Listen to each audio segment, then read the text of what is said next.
with spring around the corner, I bet you have started to think about toilet training or potty training or toilet learning, whatever you call it. Spring is certainly the time when this is on our mind. So today's video is going to walk you through my simple 3-step process for starting toilet learning. Hey, if we haven't met before, my name is Holly. I'm a pediatric occupational therapist. I'm also a mum, and I've been through toilet training with my own children as well as supporting many of the children that I've worked with in this process. And I wanted to make it really simple for you on how to do this. Before we get started, I did want to let you know that I have a free social story, a kind of story that you can put your child's own name on and kind of walks them through the process of what learning to use the toilet looks like. So you can come and grab that down below. So the first thing that we are going to want to do when we are thinking about toilet training is prepare. And we're going to be doing this in 3 steps. So the first step is going to be preparing the adult. That's us. So I want you to find in your schedule 3 days that you can be at home, that you don't need to be going out too much. So this might be like a long weekend, or maybe it is spring break, summer break, whichever one works for you. 3 days that you know that you can be home. After you've done that, I want you to check around the 3 days that you've got around 2 to 3 weeks that there isn't any major events happening. So we're not starting preschool for the first time. We're not bringing home their first extra sibling. We are not driving cross country. Find 2 weeks after those 3 days, so it needs to kind of be in sequence, that the child can have, normal everyday outings and things that they are doing in their life. Of course, if it's school time, that's totally fine, but we're wanting to have that time that we know we're not going to need to be undoing the learning that we've already put in place. The next thing I want you to do as you're preparing yourself, the adult, is to be prepared for mess. Don't go into toilet training thinking that this is going to be straight away, as you say, diapers are off, your child is going to manage to go to the bathroom by themselves. Actually, the process of learning to use the bathroom means that they need to learn what it is to not use the bathroom. So expect that there's going to be some wets, some misses. It might be a lot more in the first few days, or it might be that your child takes a bit of a process of like light wetting before they learn to like run to the bathroom in time. So prepare yourself mentally, prepare your schedule, and then also start to prepare your home. So this is our second step in the process, is preparing the space. So firstly, I want you to look at your overall home. What are the things that it would be very problematic if those things got wet?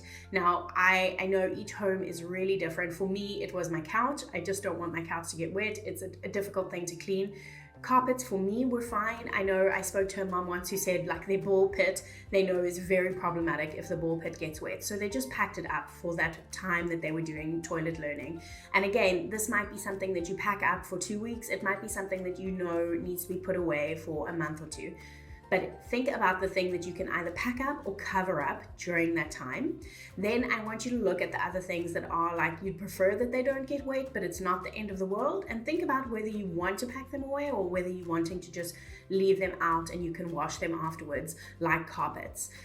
What we don't want to be doing during the toileting time is like following our child everywhere they go. Don't sit there, you might get wet. Don't do this, don't do that. It becomes very stressful for the child. As we are expecting that there's going to be messes, we just need to expect that there's going to be things that get wet in our house as well. And trust me, it's not always going to be in that perfect spot that's like by the bathroom and easy to clean. Sometimes it is going to be on your carpet or on your sofa or whatever it is. So make sure that you're covering up what you need to be covering up. You also want to prepare the actual space. I prefer to really, whether you're using a potty or a step, that you're really focusing it in the bathroom. So I know in many homes, the potty kind of travels around the home. I prefer not to do that because I think it's good to give children this concept of where the bathroom is. Again, that's one of the decisions that's really up to your family, but you want to be preparing the space, making sure that you have everything that you need before you start the process. So even if it's things like you want wet wipes or special kind of toilet paper or underwear, all of the things that you need, make sure that you have them on hand. So what I got was I did use a potty. I know that some people prefer to buy those like step stools and then a seat on the toilet. I find personally that unless the toilet is very low, this is going to be something that most children struggle with. On the other hand, some children really struggle to transition from using a potty to using a standalone toilet. So I would go for what works best for you. If you are going for the step, kind of idea of sitting on the toilet, make sure that the step that you have is really solid and sturdy and comfortable for the child to sit on, and that you also have one of those seats that go on the actual toilet seat so they don't feel like they're falling in. I know that there are some that they have like a ladder that you can climb onto and then sit, so it's like an all-in-one system. I personally have found with all the children that I've worked with that have used these that they find it really frustrating because it feels a little bit unstable. So it's not my favorite choice. I would go rather for a step and a little thing to put on the toilet seat. You can even grab these from IKEA, but I'll link some down below that we like. Or you can start off with a potty and then just transition up to the toilet when your child is ready.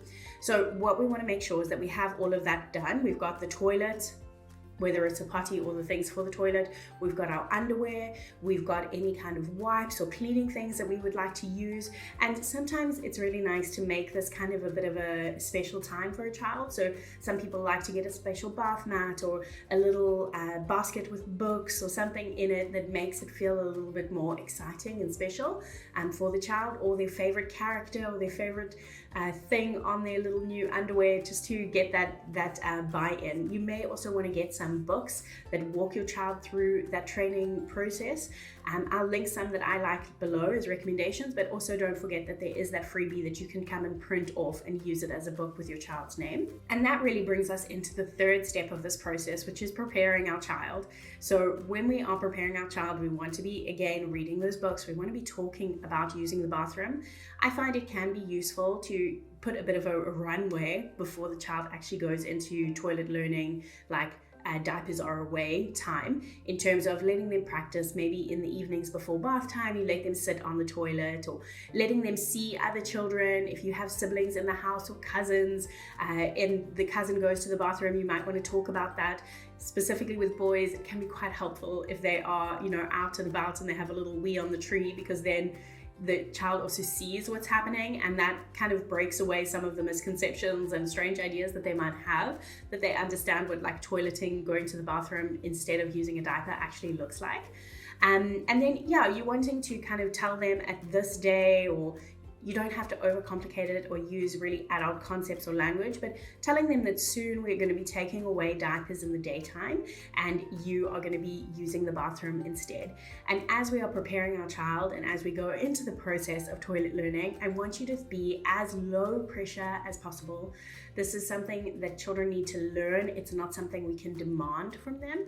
So we want to, if an accident happens, even if it's on our thing that we don't really want to get wet, we don't want to like freak out about it because it makes children quite anxious. We want to be as calm and just really encouraging that this is a process of learning and that they will get there.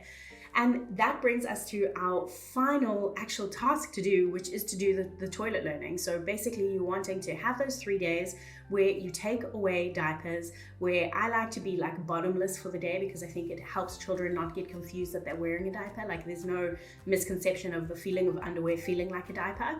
So taking away diapers for waking times. I still continue to use diapers during sleeping times.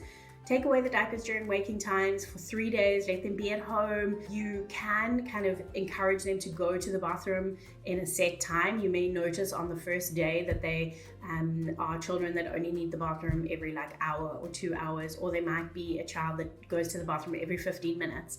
So you might want to kind of encourage them around that time. Some people even like to put up like timers or things like that according to that. But again, if your child is a child like my children were that only go to the bathroom every hour or two, you don't need to be like every 10 minutes saying, do you need the toilet? Do you need the toilet? Because again, it just like builds an environment of stress. So really going according to your child, and then really teaching them, even if they have an accident, we're wanting to, as they're weeing, go and take them to the bathroom so that they can get that experience of like finishing on the toilet, and just encouraging that for the 3 days. I find that generally after those 3 days, children are more aware that they need to run to the toilet. So even if we're back in pants or underwear or whatever, they're wetting it but not fully.